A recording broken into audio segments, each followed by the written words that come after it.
اعوذ باللہ من الشیطان الرجیم بسم اللہ الرحمن الرحیم رب اشرح لی صدری ویسر لی امری واحلل عقدۃ من لسانی یفقہوا قولی رب زدنی علما اللہم فقہنا فی الدین آمین یا رب العالمین۔ آیت نمبر 166 سورہ اعراف کی ہم نے سمجھ لی تھی، پڑھ لی تھی۔ اب انشاءاللہ اس کے بعد ہم آیت نمبر 67 سے شروع کرتے ہیں۔ فرمایا، اور وہ وقت یاد رکھنا چاہیے کہ آپ کے رب نے یہ بات بتا دی تھی کہ یہود پر قیامت تک میں ایسے لوگوں کو مسلط کرتا رہوں گا۔ ایسے لوگوں سے مراد یہ ہے کہ یہود جتنے بھی تھے بنی اسرائیل، وہ کبھی بھی اپنے طور پہ ترقی نہیں کر سکے۔ ہمیشہ کسی کی پناہ میں رہ کے، کسی کی سائبان میں رہ کر انہوں نے آگے بڑھایا اپنے آپ کو، اور وہ لوگ پھر ان کو شدید سزا دیتے تھے، یعنی غلاموں کی طرح سے رکھتے تھے۔ بلا شبہ آپ کا رب جلدی سزا دیتا ہے، اور بلا شبہ وہ بڑی مغفرت والا اور بڑی رحمت والا ہے۔ تو ان کی پوری ہسٹری جو رہی ہے وہ مغلوبیت کی رہی ہے۔ پھر آگے اللہ سبحانہ و تعالیٰ نے فرمایا کہ ہم نے دنیا میں ان کی مختلف جماعتیں کر دی، ان میں سے کچھ لوگ نیک تھے اور ہم نے ان کو خوشحالیوں اور بدحالیوں سے آزمایا تھا کہ شاید وہ باز آ جائے۔ پھر اس کے بعد ایسے لوگ ان کے جانشین ہوئے کہ انہوں نے کتاب کو تو حاصل کیا، یعنی اس کتاب کے علم کو تو حاصل کیا، لیکن ساتھ ساتھ اس دنیا کا مال و متاع لینے کے چکر میں بھی تھے، اور کہتے ہیں کہ ہماری ضرور مغفرت ہو جائے گی۔ یعنی قرآن کا علم یا اسلام کا علم بھی اس لیے تاکہ لوگوں میں ہم سربلند رہیں، ہم ماسٹر کہلائیں یا ہم عابد کہلائیں، تو لہٰذا ہماری اللہ تعالیٰ کے ہاں مغفرت ہو جائے گی۔ حالانکہ اگر ان کے پاس دنیا کے بجائے جو ان کا دنیا کے پاس تھا، دنیا کی چیزیں ان کے پاس تھی، اس کے جتنا اور آ جائے تو اس کو بھی لینے سے وہ گریز نہ کریں۔ یہ بات ضروری ہے سمجھنی کہ دنیا کا مال و متاع اتنا حرام نہیں ہوتا، لیکن اس کا لالچ حرام ہوتا ہے کہ اگر کوئی شخص دین کا کام کر رہے تو اللہ تعالیٰ جو اسے نواز دے سو نواز دے، لیکن اس کے لیے وہ دین کو بیچنے لگے یا دین کے پیسے کھڑے کرنے لگے، یہ یہاں پہ منع فرمایا۔ کیا ان سے اس کتاب کے اس مضمون کا عہد نہیں لیا گیا تھا کہ اللہ کی طرف سے سوائے حق بات کے کوئی اور بات نہ کی جائے؟ اور انہوں نے اس کتاب میں سے سب کچھ پڑھا جیسے ہم پڑھتے ہیں اس کتاب میں سے، اور اللہ تعالیٰ نے بتایا ہمیں کہ آخرت کا گھر اس گھر سے زیادہ بہتر ہے۔ اس کے بنسبت وہ لوگ جو کتاب کے پابند رہے، یعنی کتاب کے احکامات کو پڑھتے رہے، نماز کی پابندی کرتے رہے اور اپنے آپ کی اصلاح کرتے رہے۔ اب یہاں سے مضامین جو چلیں گے نا، اس میں آپ دیکھیں گے کہ اسلام کے ساتھ ساتھ فوری طور پہ نماز کا ذکر آتا ہے، فوری طور پہ آتا ہے کہ نماز ایک ایسی چیز ہے، اور زکوٰۃ، یہ دو ایک ایسی عبادات ہیں کہ جس سے پروف ہوتا ہے کہ ایک انسان نے مسلمان ہوئے اور اس نے اسلام کو بخوشی قبول کیا ہے۔ اس کے بعد ذکر ہے کوہ طور کو ان کے سروں کے اوپر اٹھانے کا، کہ فرمایا ہم نے جو کتاب تمہیں دی ہے اسے تم مضبوطی سے تھامو۔ یعنی کبھی اللہ سبحانہ و تعالیٰ محبت سے بات کرتا ہے، رحمت سے، اور کبھی اللہ تعالیٰ غضب سے بات کرتا ہے، یا یوں کہہ لیجئے کہ ان کو ڈرا کے بات کرتا ہے۔ رسول اور باطل کے درمیان جو یہ مارکہ حق و باطل ہے، یہ کوئی عام چیز نہیں ہوتی۔ ایک طرف باطل ہوتا ہے اور ایک طرف حق ہوتا ہے، اور حق والوں کی کامیابی لازمی ہوتی ہے، اور جو باطل پرست ہوتے ہیں ان کی رسوائی لازمی ہوتی ہے۔ اور اللہ سبحانہ وتعالیٰ قیامت تک ایسے واقعات ہمارے سامنے رکھتا رہتا ہے اور بتاتا رہتا ہے کہ عشق الہی کرنے والے تمام فکر دنیا سے آزاد کر دیے جاتے ہیں۔ اس کے بعد ذکر ہے ہماری آپ کی پیدائش کا اور ابلیس کی حرکت کا، کہ جب آپ کے رب نے اولاد آدم کی پشت سے ان کی نسلوں کو نکالا تھا اور ان سے یہ وعدہ لیا تھا، یہ عہد الست کی بات ہو رہی ہے، الست بربکم، کیا میں تمہارا رب نہیں ہوں؟ اور جس پر انہوں نے کہا تھا بلا، کیوں نہیں۔ اب عموماً اس دنیا میں آ کے تو ہم میں سے کسی کو بھی یاد نہیں ہے۔ آپ میں سے کسی کو یاد ہے وہ دن؟ نہیں یاد۔ لیکن یاد نہ ہونے کا مطلب یہ نہیں ہوتا کہ وہ واقعہ وقوع پذیر نہ ہوا ہو۔ آپ میں سے کس کو یہ بات یاد ہے کہ ہاں وہ 9 مہینے جو ہم نے اپنی ماں کے پیٹ میں گزارے تھے، 9 مہینے میں سے 9 منٹ بھی یاد ہیں، 9 لمحے بھی یاد ہیں؟ تو یاد ہونے کا یہ مطلب تو نہیں ہے کہ آپ نے نہیں گزارے اور آپ کہتے نہیں مجھے تو چونکہ یاد ہی نہیں ہے کہ میں اپنی ماں کے پیٹ میں رہی تھی تو لہٰذا میں نہیں مانتی۔ تو یہ عقلی بات نہیں ہوئی۔ کچھ چیزیں ایسی ہوتی ہیں جو انسان کی یادداشت سے محو ہو جاتی ہیں، مگر اس کا ہونا کچھ دلائل کی وجہ سے ہوتا ہے۔ جیسے میں یہاں پر یہ بات کر رہی ہوں پیدائش کی، اب آپ مجھے یہ بتائیے اگر آپ کو یاد نہیں ہے تو آپ کا وجود تو اس بات کا چیخ کے اظہار کر رہے ہیں نا کہ آپ کا وہی سسٹم رہا ہوگا جو کہ ہے، آپ نے کسی ماں کی کوکھ میں جنم پایا ہے، اس پہ پرورش لی ہے، پھر اس کے بعد اس دنیا میں آئے ہیں، آپ کے آنکھ ناک کان اعضاء بنائے گئے ہیں اسی وقت، تو یہ ساری چیزیں تو پروون ہیں، ثابت شدہ ہے۔ بالکل اسی طرح ہم اس بات کو کیسے پروف کریں کہ ہم نے اللہ تعالیٰ سے عہد الست لیا ہے؟ جب اللہ سبحانہ و تعالیٰ نے انسانوں کو کھڑا کیا اور پوچھا کیا میں تمہارا رب نہیں ہوں، اس وقت تو ہماری ارواح دیکھ رہی تھی اللہ تعالیٰ کو اپنے سامنے، تو ہم نے کہا بالکل ایسا ہے۔ اب دنیا میں یہ بات کیسے پروف کی جائے؟ دنیا میں ایسے پروف کی جائے کہ کوئی انسان، دنیا کا کوئی انسان جاندار ایسا نہیں ہے کہ جو زندہ ہو اور اس کو ضرورت نہ پڑتی ہو کسی ایک ایسی طاقت کی کہ جب وہ بے بس ہو جائے تو وہ طاقت کا وہ سہارا لے۔ اسی لیے آگ پرست آگ کی پوجا کرتے ہیں، اسی لیے بت پرست بت کی پوجا کرتے ہیں، اسی لیے ہم اللہ تعالیٰ کی عبادت کرتے ہیں، اسی لیے وہ حضرت عیسیٰ کو دیکھتے ہیں۔ یہاں تک کہ جو ایتھسٹ ہوتے ہیں وہ بھی ایک وقت آتا ہے جب وہ کوئی پاور تلاش کرتے ہیں، انسان کی سرشت کے اندر ہے، فطرت کے اندر ہے کہ جب وہ اپنے آپ کو کمزور سمجھتے ہیں اسی وقت وہ کسی طاقتور کا سہارا چاہتا ہے۔ اب چاہے وہ سہارا اللہ سبحانہ و تعالیٰ کا پکڑے یا کسی کا بھی پکڑے، لیکن جیسے ہی وہ اپنے سے زیادہ پاورفل کا سہارا چاہتا ہے وہ یہ بات کو پروف کرتا ہے کہ وہ کمزور ہے اور کوئی اس کا رب ہے، کوئی اس کو بنانے والا ہے، کوئی ایک مافوق الفطرت چیز ہے، نہ نظر آنے والی چیز ہے، اندیکھی طاقتیں ہیں جس کو وہ دیکھنا چاہتے ہیں۔ کوئی انسان ایسا نہیں ہے کہ جو یہ بات کہے کہ میرے پاس اتنی طاقتیں ہیں کہ میں جو مرضی میں آئے کر لوں۔ وہ یقیناً ایک طاقت چاہتا ہے کہ کوئی نہ کوئی اس کے پاس ایک ایسی چیز رہے، اس کے جو سائیکالوجیکل ایفیکٹ ہے اس کے اندر یہ چیز رہے کہ جب میں ناکام ہونے لگوں گا، جب میں گرنے لگوں گا تو کوئی مجھے تھام لے گا، کوئی طاقت ہوگی، نادیدہ طاقت ہوگی۔ تو یہ اس بات کا ثبوت ہے کہ وہ ان کی ارواح میں یہ بات پھونکی گئی تھی۔ پھر فرمایا کہ سب نے جواب دیا کیوں نہیں، ہم سب گواہ بنتے ہیں تاکہ تم قیامت کے روز یوں نہ کہنے لگو کہ ہم تو اس بات سے بے خبر تھے، یا یوں کہو کہ پہلے تو شرک ہمارے بڑوں نے کیا تھا اور اس کے بعد ان کی نسل میں ہوئے، تو کیا غلط راہ کرنے والوں کے فعل پر آپ ہمیں ہلاک کریں گے۔ اللہ تعالیٰ نے یہ مضمون پہلے بھی فرمایا اور یہاں پہ بھی یہ بات فرمائی کہ ہر شخص کو اس کے شرک کا اور اس کی بدعمالیوں کا حصہ ملے گا۔ اگر باپ داداؤں نے کیا اور ہم نے اسے کنٹینیو کیا، ہم اس کو لے کر چلے ان رسوم و رواج کو، تو ہمارا بھی اتنا ہی حصہ ہوگا۔ اسی طرح آیات کو صاف صاف بیان کرتے ہیں تاکہ وہ باز آ جائیں۔ آیت نمبر 175 میں ایک شخص کے حال پڑھ کے سنانے کا کہا گیا کہ جس کو پہلے اللہ تعالیٰ نے آیتیں دی پھر وہ اس سے باہر نکل گیا۔ اب یہ کسی ایک شخص کے بارے میں بھی بات ہو سکتی ہے اور یہ عام بات بھی ہو سکتی ہے کہ کوئی بھی شخص، عموماً ہمارے ساتھ بھی ایسا ہوتا ہے کہ ہمیں پہلے ہدایت ملتی ہے، ہم اس چیز کے اوپر پریکٹس کرتے ہیں مہینہ بھر 2 مہینے، اور اس کے بعد وہ آہستہ آہستہ ہم اس سے باہر آ جاتے ہیں۔ پہلے ہم یہ سوچتے ہیں ہم آئندہ بالکل وقت پہ نماز پڑھیں گے، ادھر اذان ہوگی ادھر ہم سب کام چھوڑ دیں گے، چلتے چلتے تھوڑا تھوڑا لیٹ ہوتے ہوتے اور پھر پتہ چلتا ہے ہم بالکل آخر وقت میں نماز پڑھ رہے ہیں۔ یہ انسان کا ایک حال ہے کہ بعض اوقات اس کے اوپر غلبہ آتا ہے، شدت کے ساتھ آتا ہے کہ وہ نیک اعمال کرے، لیکن ایسا نہ ہو کہ وہ اس دائرے سے بالکل ہی نکل جائے۔ تو لہٰذا یہاں پہ فرمایا کہ گمراہ لوگوں میں شامل نہ ہو، اور اگر ہم چاہتے ہیں کہ ان کو اور اگر ہم چاہتے ہیں تو ان کی آیتوں کے بدولت، ان آیتوں کے بدولت انہیں بلند مرتبہ دیتے۔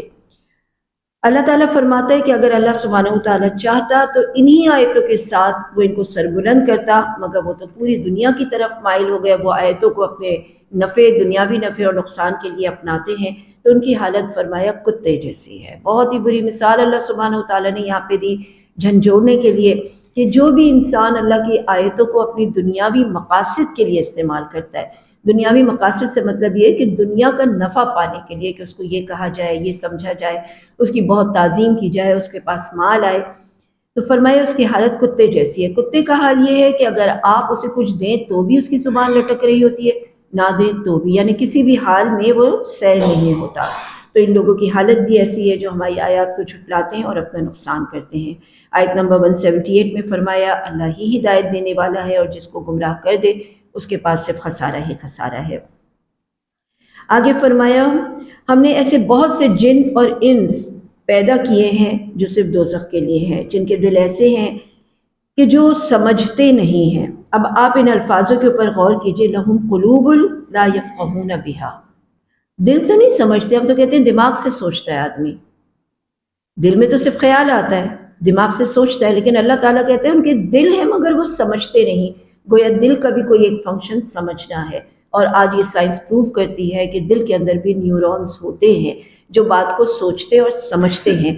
دماغ کو تو کہا جاتا ہے یہ کرائے کا وکیل ہے، بات آپ کے دل میں آتی ہے، پہلے آپ دل سے سوچتے ہیں، سمجھتے ہیں اس کو، جب آپ اس کے اوپر ہو جاتے ہیں کہ ہاں مجھے کام کرنا ہے یا نہیں کرنا، تو یہ میسج آپ دماغ کو کنوے کر دیتے ہیں۔ اب دماغ اس کے اوپر کام کرتا ہے ہاؤ ٹو ڈو، کام نہیں کرنا تو اس کی کیا راہیں ہوں گی، اور کام کرنا ہے تو اس کی کیا راہیں ہوں گی۔ تو اللہ تعالیٰ نے فرمائی ان کے دل ایسے ہیں جو سمجھتے نہیں ہیں، اور ان کی آنکھیں ایسی ہیں جو دیکھتی نہیں ہیں، کان ایسے ہیں جو سنتے نہیں ہیں، یہ لوگ چوپایوں کی طرح ہیں بلکہ اس سے بھی زیادہ گمراہ۔ یہ جو اللہ سبحانہ و تعالیٰ نے ہمیں اعضاء دیے ہیں نا، ان اعضاء کے فنکشن بھی ہمارے سامنے ہیں، ہم جانتے ہیں 5 سینسز کیا ہیں ہمارے پاس۔ بصارت اور بصیرت میں یہی فرق ہوتا ہے۔ بصارت یہ ہوتی ہے کہ میں دیکھ رہی ہوں آپ لوگوں کو، میں دیوار دیکھ رہی ہوں، میں دنیا دیکھ رہی ہوں، اور بصیرت یہ ہے کہ یہ اس کی حقیقت بھی دیکھو کہ اس میں حقیقتی طور پہ کیا چیز موجود ہے۔ عموماً ہماری بصیرت کی نگاہ اس وقت کھلتی ہے، یعنی دل سے دیکھنے والی نگاہ اس وقت کھلتی ہے جب یہ بصارت بند ہو جاتی ہے۔ کوشش یہ کرنی چاہیے کہ جب ہم اس دنیا میں اپنی آنکھوں سے چاروں طرف دیکھ رہے ہیں تو ساتھ ساتھ بصیرت بھی رکھیں۔ چیز دیکھنے میں بہت اچھی ہے مگر یہ بھی تو معلوم ہونا چاہیے نا کہ اس کی اصل حقیقت کیا ہے۔ وہ جو ایک شعر بھی ہے اہل نظر کے لیے، اے اہل نظر ذوق نظر خوب ہے لیکن، بڑی اچھی لگ رہی ہے تمہارا ذوق، بڑا اچھا ہے، مگر جو شے کی حقیقت کو نہ سمجھے وہ نظر کیا، کہ جو چیز کی حقیقت تک نہ پہنچے، بڑی گاڑی دیکھی، بڑا گھر دیکھا، بڑی شادیاں دیکھی، متاثر ہو گئے، اس کی حقیقت کو دیکھو، بصیرت کی نگاہ سے دیکھو کہ یہ کتنے برے انجام کی طرف جا رہے ہیں۔ پھر ایک اور چیز یہاں پہ بتائی گئی، اور وہ یہ کہ یہ جو اعضاء اللہ تعالیٰ نے ہمیں دیے نا، اگر اس سے ہم وہ کام نہیں لیتے جس کام کے لیے پیدا کیے گئے تو اللہ کی نظر میں ہم اندھے ہیں، بہرے ہیں۔ واشنگ مشین جو واش نہ کرے آپ کی نظر میں وہ واشنگ مشین نہیں ہوتی ہے۔ ایسا صابن جو آپ کی میل کچیل نہ نکالے وہ صابن نہیں کہلانا چاہیے، وہ پہ کوئی اور چیز ہوگی۔ ایسے کپڑے جو آپ کو سردی اور گرمی سے نہ بچا سکیں وہ بیکار ہیں، پہننا نہ پہننا بیکار ہے۔ تو آپ اس کو یوں سمجھ لیجیے تمہاری آنکھوں والا ہونا نہ ہونا بیکار ہے، کیونکہ تمہیں اللہ کی آیتیں نظر نہیں آتی، تو اللہ سبحانہ و تعالیٰ کے نزدیک تم آنکھوں والے نہیں اندھے ہو۔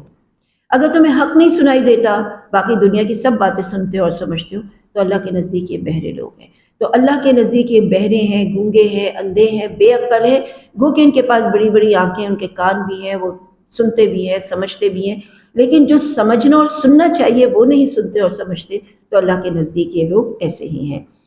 اور پھر آگے فرمایا اچھے اچھے ناموں سے اللہ سبحانہ و تعالیٰ کو یاد کرو، اور انشاءاللہ تعالیٰ میرا بڑا دل ہے کہ انشاءاللہ رمضان کے بعد جب ہم سورہ بقرہ کو پڑھ رہے ہوں گے تفصیل کے ساتھ، تو اس کے ساتھ جیسے حدیث کا بھی ایک تھوڑا سا ٹائم دیا جائے، اور اللہ کے صفاتی ناموں کو بھی۔ میں نے آپ کو شروع میں بتایا تھا کہ توحید کی 3 قسمیں ہیں،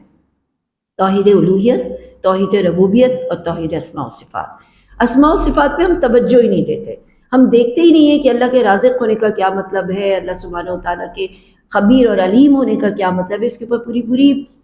کانٹینٹ ہے، کتابیں ہیں، اور جب آپ اس کو پڑھتے ہیں تو حقیقتاً آپ کے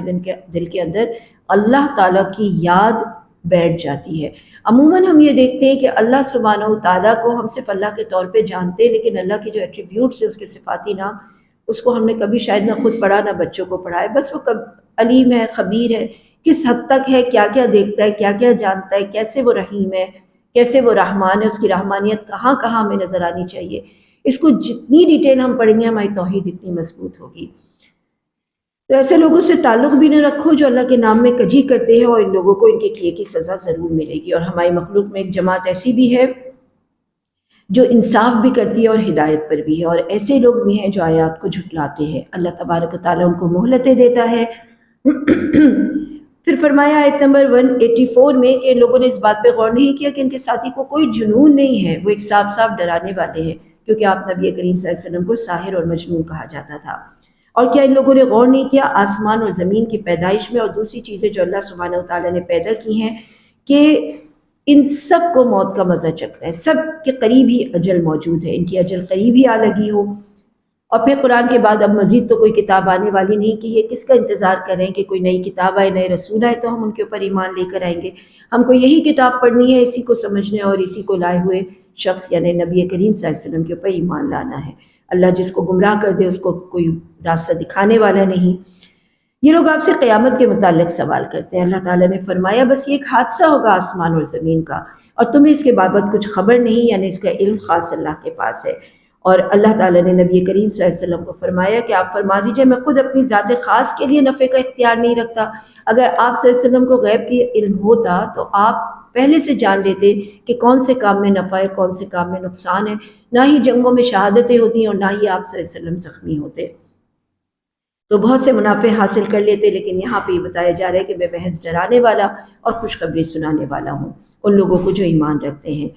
اب اللہ تعالیٰ نے آگے وہی پھر سلسلہ دوبارہ شروع کیا کہ اللہ تعالیٰ نے تمہیں ایک جسد واحد سے پیدا کیا، ایک تن واحد سے پیدا کیا، پھر اس کا جوڑا بنایا، اور اس جوڑے کا مقصد یہ تھا کہ آپس میں انس حاصل کیا جائے۔ بڑی ڈیٹیل طلب آیت ہے، بہت زیادہ۔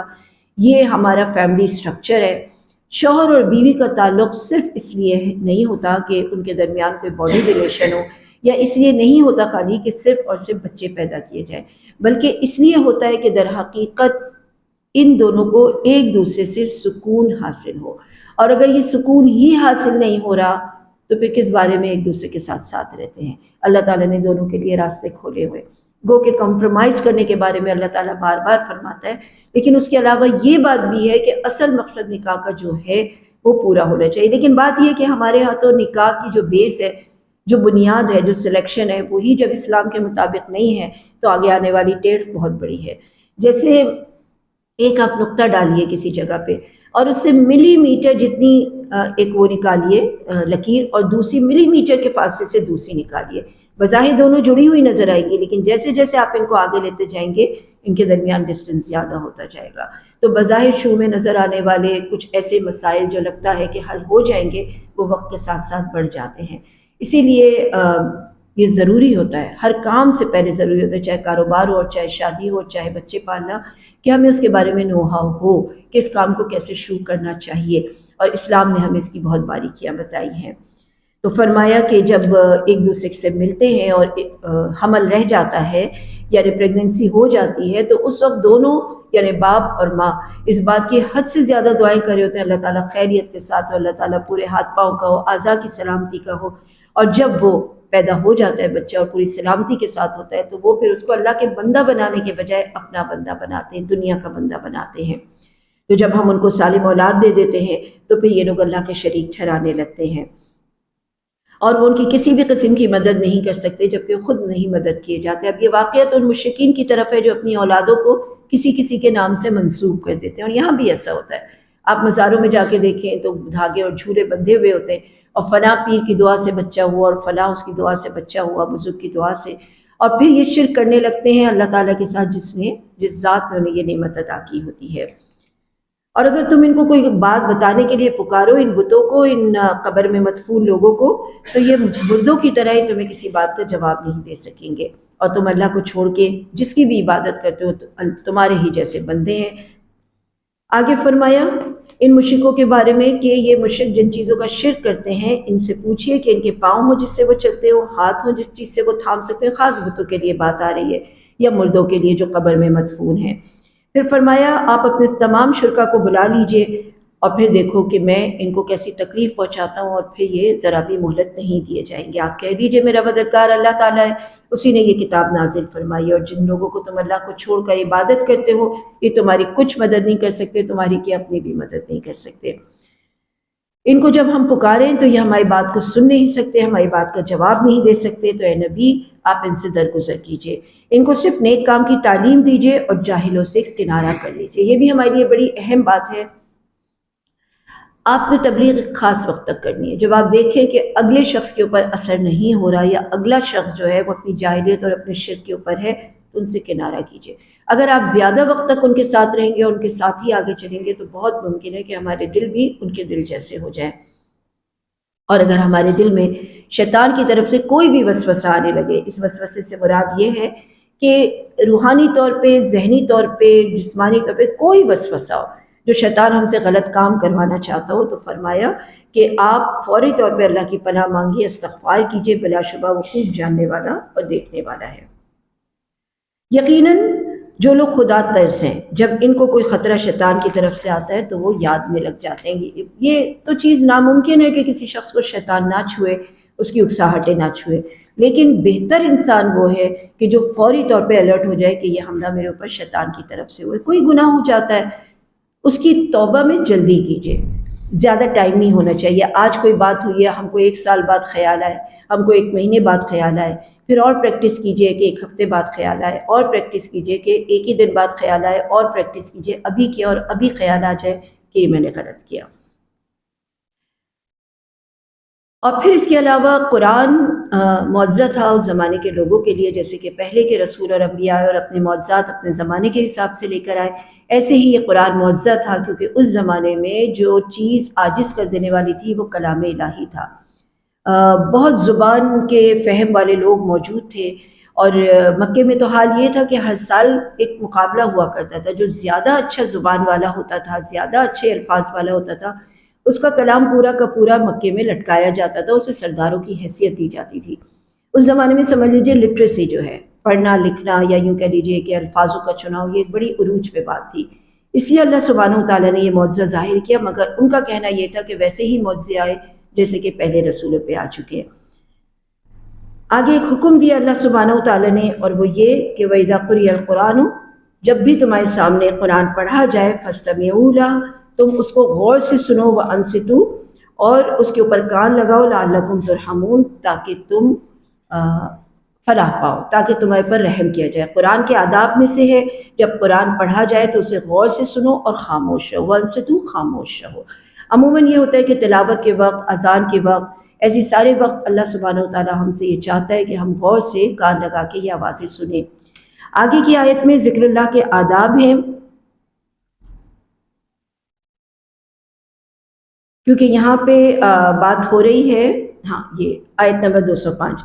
اے شخص اپنے رب کی یاد کیا کرو اپنے دل میں عاجزی کے ساتھ اور خوف کے ساتھ، اور زور کی آواز سے بہتر ہے کہ نسبتاً کم آواز کے ساتھ صبح و شام اور اہل غفلت میں سے نہ ہو جاؤ۔ ذکر اللہ کے آداب بتائے جا رہے ہیں کہ جو کچھ آپ کی زبان کہہ رہی ہے آپ کا دل اس کے اوپر دھیان دے، کیونکہ ایسی دعائیں قبول نہیں ہوتی جس کے اوپر دھیان نہیں ہوتا، جس پہ دل آمادہ نہیں ہوتا۔ عجز اور انکساری اور سچی رغبت کے ساتھ پکارا جائے، خوف کے ساتھ، یعنی اعمال کی کمی کے خوف کے ساتھ پکارا جائے، برے انجام کے خوف کے ساتھ، اور یہ کہ شیطان ہمیں اغوا نہ کر لے اس خوف کے ساتھ۔ صبح و شام اس کا اہتمام کیا جائے، اذکار کا، چلتے پھرتے سوتے جاگتے، اور ان سب کا خلاصہ کہ غفلت سے نکلنا ہے۔ دعائیں پڑھنے کا مطلب یہ نہیں ہے کہ صرف اس کی ریڈنگ کی جائے، دعائیں مانگی جاتی ہیں اور اس کے اوپر عمل کیا جاتا ہے۔ اس کے بعد سورہ انفال شروع ہوتی ہے۔ سورہ انفال کا بیک گراؤنڈ یہ ہے کہ مکے کی 13 سالہ زندگی جو آپ صلی اللہ علیہ وسلم نے اپنے ساتھیوں کے ساتھ گزاری، وہاں پر ظلم کی انتہا تھی، اور دوسری طرف مسلمانوں کے صبر اور استقلال کی بھی انتہا تھی۔ وہ اپنے موقف پہ جمے رہے یہاں تک کہ ان کو آخرکار ہجرت کرنی پڑی، مگر انہوں نے مکے کے جو بھی مزاج تھے، مکے کے جو مطالبے تھے اہل مکہ کے، مشرکین مکہ کے، ان کے ساتھ کوئی کمپرومائز نہیں کیا، اور پھر انہیں مدینے میں ہجرت کرنی ہوئی، اور مدینے میں ہجرت کرنے کے بعد ان کو اب ہاتھ کھولنے کی اجازت ہو گئی، یعنی جنگ کرنے کی اجازت ہو گئی۔ 2 ہجری میں اب یہ جنگ بدر کا واقعہ ہے جو ہم پہلے بھی تھوڑے تھوڑے ٹکڑوں میں پڑھ آئے ہیں۔ جنگ بدر میں ابو سفیان نے قافلہ لیا اور وہ شام سے مکے کی طرف جا رہا تھا۔ یہ ان کا تجارتی قافلہ تھا، نہ ان کا مقصد لڑائی تھا، وہ تو اپنے قافلے کو لے کے جا رہے تھے، لیکن نبی کریم صلی اللہ علیہ وسلم نے کو خبر ملی اور آپ نے یہ ارادہ کیا کہ ہم اس قافلے کے اوپر حملہ کریں گے۔ یہ تجارتی حملہ تھا، کیونکہ انہوں نے اتنا نقصان پہنچایا ہوا تھا مسلمانوں کو، ان کے مال کا، ان کے تمام کاروبار کا، ہر چیز کا ایک طرح سے کہہ دیجئے کہ ستیہ ناش کیا ہوا ہے، یعنی ان سے یہ والی چیز لیں گے۔ اس سے 2 مقاصد تھے، ایک تو اپنا نقصان پورا کیا جائے، اور دوسرا یہ ایک سالانہ قافلہ ہوتا تھا، اگر یہ مال مکے تک نہ پہنچتا تو مکے کی اقتصادی کمر ٹوٹ جاتی، اقتصادی طور پہ ان کو نقصان پہنچا رہا تھا کہ کسی بھی طرح سے ان کی اقتصادیت پہ ضرر پہنچے۔ جیسے ہم نے آج کل بائیکاٹ کیا ہوا ہے یہودی تمام چیزوں کا، پروڈکٹس کا، تو آپ دیکھ رہے ہیں نا کہ ان کا گراف کتنی تیزی سے نیچے آیا۔ تو اسی طرح کا یہ ایک عمل تھا جو انہوں نے کیا، لیکن جب تک یہ اپنے 300 صحابہ لے کے وہاں پہ پہنچے، ابو سفیان کو خبر لگ گئی، جاسوس تو آپس میں چلتے رہتے تھے، اور اس نے مکے میں فوری طور پہ گھوڑے دوڑا دیے کہ ادھر حملے کا خطرہ ہے، تم آ جاؤ۔ تو وہاں سے 1000 کا لشکر آ گیا لڑنے کے لیے، لیکن اتنی دیر میں ابو سفیان وہ قافلہ بچا کے نکل گیا۔ وہ تو نکل گیا لیکن لشکر سامنے آ گیا۔ اب نبی کریم صلی اللہ علیہ وسلم کے پاس 2 ہی راستے تھے، یا تو واپس مڑ جائیں، اور اکثر لوگوں نے کہا واپس مڑ جائیں، ہم تو اس تیاری سے آئے نہیں تھے، ہم تو 300 ہیں، نہ ہمارے پاس گھوڑے، نہ ہتھیار، نہ کچھ، اور تھوڑا بہت لے کر نکلے تھے۔ اور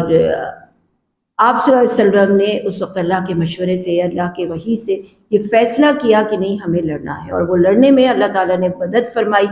اور اپنے فرشتوں کو بھیجا، جس کا ذکر اب ہم آگے پڑھیں گے۔ تو یہ اس کا سورہ انفال کا بیک گراؤنڈ ہے۔ اور یہ پوچھتے ہیں غنیمتوں کے بارے میں۔ اچھا، غنیمتوں کے بارے میں اب یہ پہلا حکم آ رہا ہے، اس سے پہلے تو جنگ کبھی ہوئی نہیں، تو اس لیے اس غنیمت کے بارے میں آ رہا ہے کہ یہ کس طرح سے تقسیم ہوگی۔ غنیمتوں کے بارے میں پوری یہاں پہ ایک ڈیٹیل آئے گی۔ یہ لوگ آپ سے غنیمتوں کا حکم دریافت کرتے ہیں، تو فرمایا سورہ مزمل کی جو 95 ہے اس میں جنگ بدر کے بعد یہ نازل ہوئی، اور اس کے اندر مال غنیمت کے متعلق احکام ہے، صلح جنگ کے کچھ احکام ہوں گے۔ آپ فرما دیجئے یہ غنیمتیں اللہ کی ہیں اور رسول کی ہیں، سو تم اللہ سے ڈرو اور باہمی تعلقات کی اصلاح کر لو۔ فوری طور پہ کہ پہلی دفعہ مال غنیمت ملنے والا تھا، اور غنیمت ایک ایسی چیز ہے، مال ایک ایسی چیز ہے جس سے آپس کے رشتے خراب ہوتے ہیں، آپس کی دوستیاں خراب ہوتی ہیں۔ تو یہاں پہ اسی چیز کے بارے میں فرمایا، اور پھر اس کے بعد اہل صفات کی کچھ نشانیاں بتائیں کہ ایمان والے تو ایسے ہوتے ہیں جب اللہ کا ذکر آتا ہے تو ان کے قلوب ڈر جاتے ہیں، یعنی پہلی نشانی ہے تقویٰ، اور جب اللہ کی آیتیں ان کو پڑھائی جاتی ہیں تو ان کے ایمان کو اور زیادہ کر دیتی ہیں۔ تو گویا یہ جو آیتیں ہمارے سامنے کھلی ہیں ہمارے ایمان کو بڑھانے کے لیے ہے، اور وہ لوگ اپنے رب پر توکل کرتے ہیں، تو گویا اللہ اس کے رسول کی اطاعت کرتے ہیں، اللہ کا ذکر سن کے ان کے دل میں اللہ کی عظمت بڑھ جاتی ہے، تلاوت قرآن سے ایمان میں اضافہ ہو جاتا ہے، اور اپنے رب پہ توکل کرتے ہیں۔ یہ 4 صفات یہاں پر بتائی گئی ہیں، اور اس کے ساتھ ساتھ یہ بھی بتایا نماز کی پابندی کرتے ہیں اور انفاق کرتے ہیں۔ اب یہاں انفاق سے مراد پورا مکمل انفاق ہے جس میں زکوٰۃ اور سب شامل ہے۔ یہ سچے ایمان والے لوگ ہیں، ان کے لیے بڑے درجے ان کے رب کی طرف سے، جیسے کہ آپ نے، اب یہاں سے پورا واقعہ شروع ہے جنگ بدر کا، جیسے کہ آپ کے رب نے آپ کے گھر سے حق کے ساتھ آپ کو روانہ کیا، اور مسلمانوں کی ایک جماعت اس کو گرا گزر رہی، سمجھ رہی تھی۔ یہ جو میں نے آپ کو جنگ بدر کا ایک پس منظر بتایا کہ کیونکہ بے سر و سامانی کی حالت میں ہوئی، اور بعض مسلمان ظاہر ہے اس کے لیے ذہنی طور پہ تیار نہیں تھے، اور بہت سے لوگوں کا یہ خیال تھا کہ ہم اپنے جان کو ہلاکت میں ڈالنے کے لیے جا رہے ہیں۔ اللہ تعالیٰ فرماتا ہے وہ اس حق کے بارے میں اس کے بعد کہ اس کا ظہور ہو گیا تھا آپ سے جھگڑ رہے تھے، جو بات اللہ کے رسول فرما رہے ہیں وہ حق اور سچ ہے، اور ان کو ایسا محسوس ہو رہا تھا کہ وہ موت کی طرف ہانکے جا رہے ہیں۔ اللہ تعالیٰ نے 2 چیزوں میں سے ایک کا وعدہ کیا، اگلی آیت میں بتایا یا تو تم کو شہادت مل جائے گی یا تمہیں فتح مل جائے گی، دونوں ہی چیزیں مسلمانوں کے لیے بہترین ہیں، یا تو تم اللہ کے پاس چلے جاؤ گے یا مال غنیمت لے کے لوٹو گے۔ اور اللہ تعالیٰ نے یہ معرکہ اس لیے بھی سر انجام دلوایا، آیت نمبر 8 میں فرمایا حق کا حق ہونا اور باطل کا باطل ہونا واضح ہو جائے۔ اب آپ دیکھیے جنگ بدر وہ واقعہ ہے کہ اگر وہ نہ ہوتی تو آج تاریخ میں اس کا کوئی مقام نہ تھا، لیکن جنگ بدر کے بعد ایک دفعہ وہ واقعہ ہونے کے بعد قیامت تک مسلمانوں کا یہ ایمان پختہ ہو گیا کہ کم من فئۃ قلیلۃ، ہم کم بھی کیوں نہ ہو، ہماری تعداد کم ہی کیوں نہ ہو، لیکن ہم میں اگر تقویٰ ہوگا، اللہ اور اس کے رسول کی محبت ہوگی تو اللہ تعالیٰ آسمان سے فرشتوں کو بھیجے گا، لیکن اس کے لیے فضائے بدر بھی پیدا کرو۔ تو فضائے بدر تو پیدا کر، تو تیری نصرت کو گردوں سے اتر سکتے ہیں فرشتے قطار در قطار اب بھی۔ اور یہ نہیں ہوا کہ یہ صرف سورہ بدر، یہ جنگ بدر تک یہ واقعہ رہا، اس کے بعد جب جب جہاد ہوئے، جب جب مسلمانوں نے تقوی کے ساتھ دشمنوں کے اوپر حملہ کیا، تب تب اللہ سبحانہ و تعالیٰ کی مدد ان کے اوپر آئی، اور یہ واقعات آج تک ہوتے ہیں۔ غیبی مدد سے اللہ تعالیٰ فرشتوں کے ذریعے مدد کرتا ہے، اور یہ جنگیں نہ بھی ہوں، امن کی حالت میں بھی، اگر ہم حالت امن میں ہیں اور ہم یہ دیکھ رہے ہیں کہ دشمن یا غلط کرنے والے زیادہ ہیں، قوت والے، لیکن اگر ہم ایمان کے ساتھ جمے رہے تو اللہ غیبی طور پہ ہماری مدد فرماتا ہے اور ہمیں سر بلند کرتا ہے۔ تو سوچئے اگر اس وقت یہ واقعہ نہ ہوا ہوتا تو قیامت تک جنگ بدر کبھی بھی ایک سیمپل کے طور پہ، ایک نمونے کے طور پہ ہمارے سامنے نہ آتی۔ تو اللہ تعالیٰ نے مدد اس لیے کی کہ بشارت ہو اور تمہارے دلوں کو ہمیشہ کے لیے قرار آئے کہ یہ صرف اللہ کی طرف سے۔ اس وقت کو یاد کرو کہ جب اللہ تعالیٰ نے تم پہ اونگ نازل کر دی، یہ بھی اللہ تعالیٰ نے بڑی ایک خوبصورت ایک منظر کشی کی ہے یہاں پہ، کہ جب انسان کے اوپر ایک مشکل وقت ہوتا ہے نا، آپ دیکھتے ہیں ہم کہتے ہیں ہماری تو راتوں کی نیند اڑ گئی،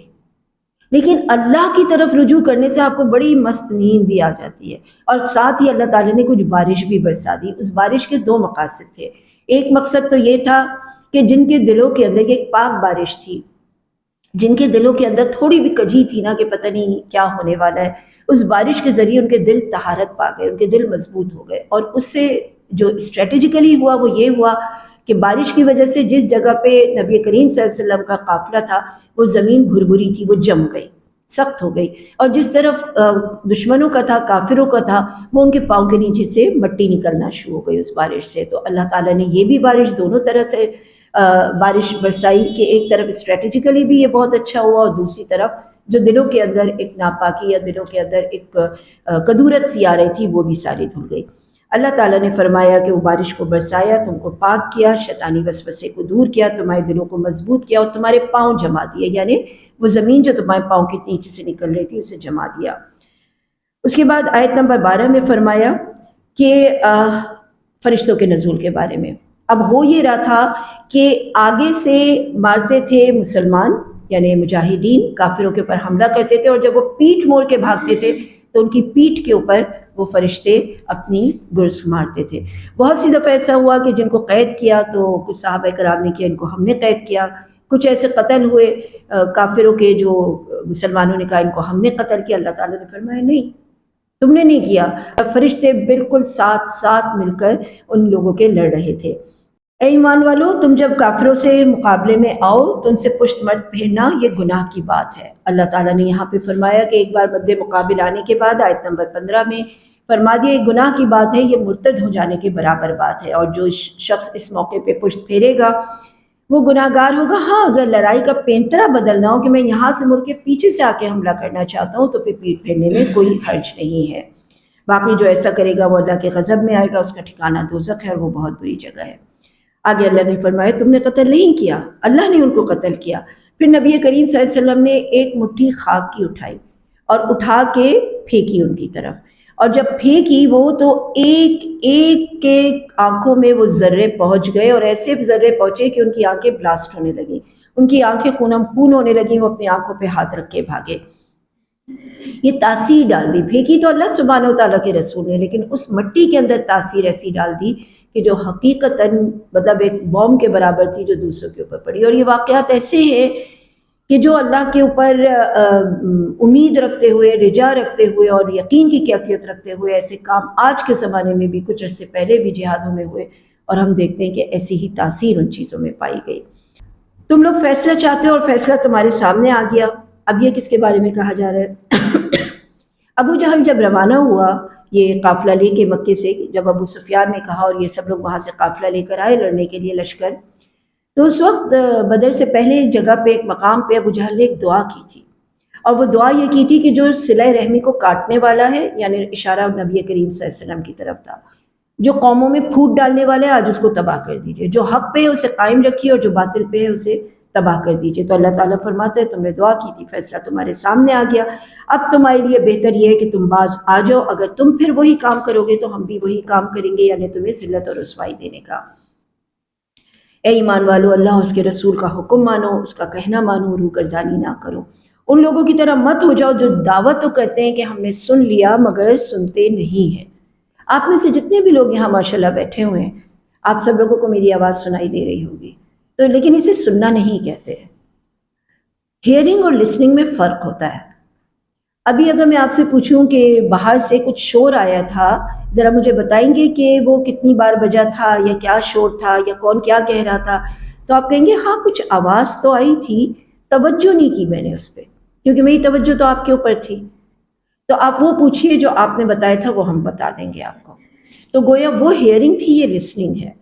ہیئرنگ کے اندر جب توجہ شامل ہو جاتی ہے تو وہ لسننگ ہو جاتی ہے۔ تو یہ سننا، اردو میں تو دونوں کو کہیں گے سننا، وہ بھی سنیے آپ نے آواز اور آپ میری بات بھی سن رہے ہیں، لیکن میری بات کو توجہ سے سن رہے ہیں تو یہ لسننگ ہے، وہ آپ نے توجہ سے نہیں سنی تو وہ ہیئرنگ ہے۔ تو اللہ تعالیٰ یہ فرماتا ہے کہ ان میں بہت سارے لوگ ایسے ہیں سنتے تو ہیں آپ کی آواز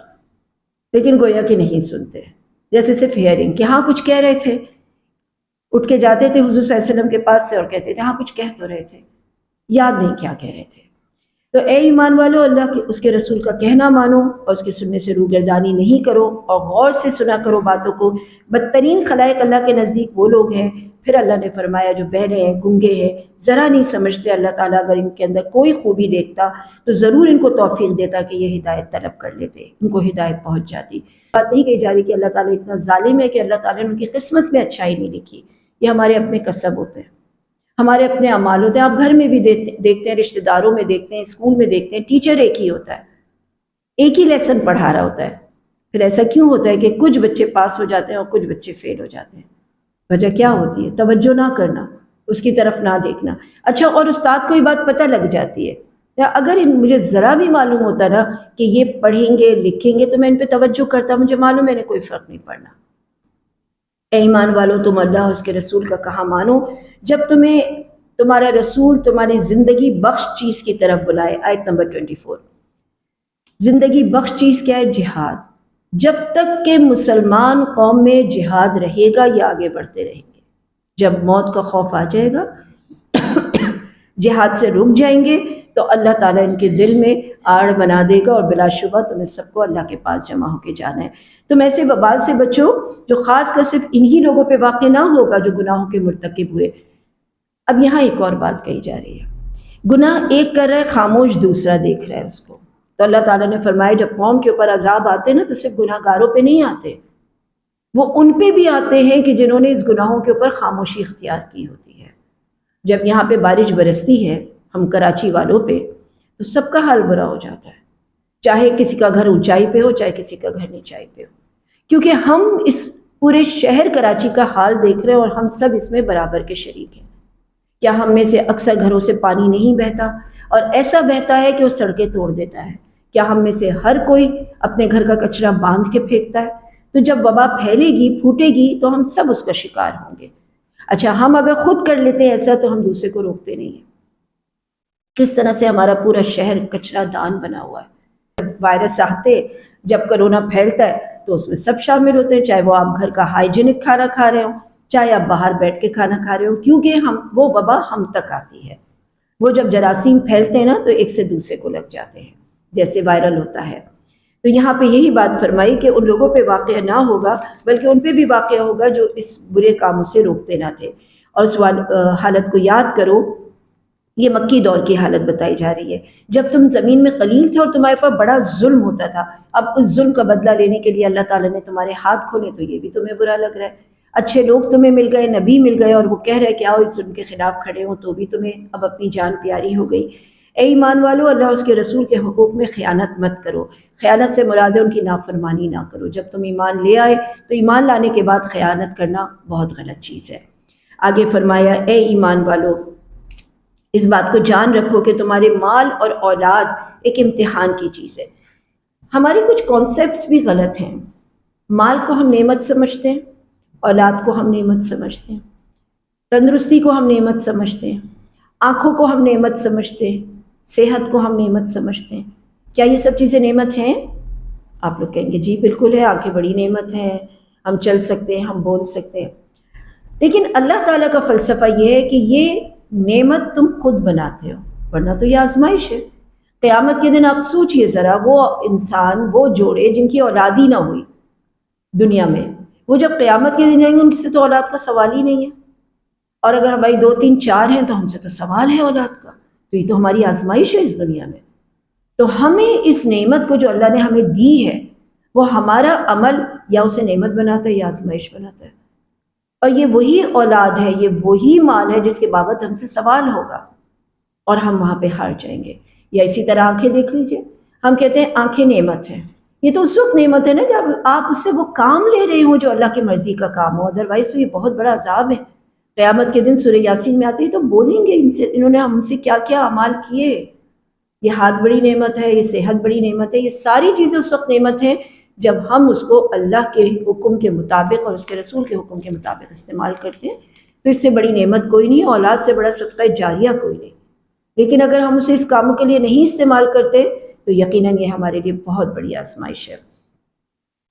تو فرمایا تم زمین میں قلیل تھے، اللہ تعالیٰ نے تمہیں بڑائی دی۔ اور آگے جو یہ آیت نمبر 28 میں فرمایا، تمہاری اولاد اور تمہارے مال تمہاری امتحان کی چیز ہے، اور اللہ کے پاس اس کا یا تو بھاری اجر ہوگا اور کہیں آتا ہے یہ بڑی آزمائش ہے۔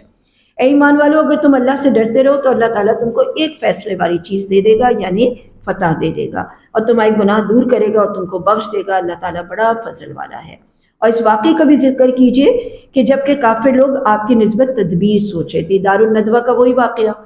جہاں پہ سارے لوگ اکٹھے ہو گئے تھے، اور انہوں نے سوچا تھا کہ نبی کریم صلی اللہ علیہ وسلم کا جو یہ کام بڑھتا جا رہا ہے، جب وہ مکے میں تھے کسی طرح باز نہیں آ رہے تو ان کو قتل ہی کر دیا جائے۔ تو وہاں پہ قتل کی سازش ہوئی۔ انہوں نے سارے سرداروں نے مل کے یہ فیصلہ کیا کہ آپ صلی اللہ علیہ وسلم کو قتل کر دیا جائے، اور سب کا مل کے فیصلہ کرنے کا مطلب یہ تھا بعد میں دیت دینی جائے پڑے گی تو ہم سب مل کر اس کو دیکھ لیں گے، ورنہ ایک ہوگا تو ظاہر ہے پھنس جائے گا۔ وہ واقعہ آپ کو پتہ ہے کہ اللہ کے رسول نکلے، جب آپ کو اطلاع ملی جا رہے تھے غار ثور کی طرف، انہوں نے مٹھی لی ایک مٹی کی، ایک مٹی سے ہی سارے کام ہو جاتے تھے، اللہ تعالیٰ اس میں ایسی تاثیریں ڈال دیتا تھا۔ سارے کافر جو باہر گھات لگائے بیٹھے تھے تو ان کے سروں پہ ڈالتے ڈالتے ڈالتے ڈالتے وہ نکل گئے، غار ثور پہنچ گئے حضرت ابوبکر کے ساتھ، اور حضرت علی کو بستر پہ چھوڑ دیا۔ جب حضرت علی اٹھ کے باہر آئے اور لوگوں نے دیکھا حضرت علی ہیں تو ان سے تو مقابلہ نہیں کر سکتے تھے، تب حضرت علی نے بتایا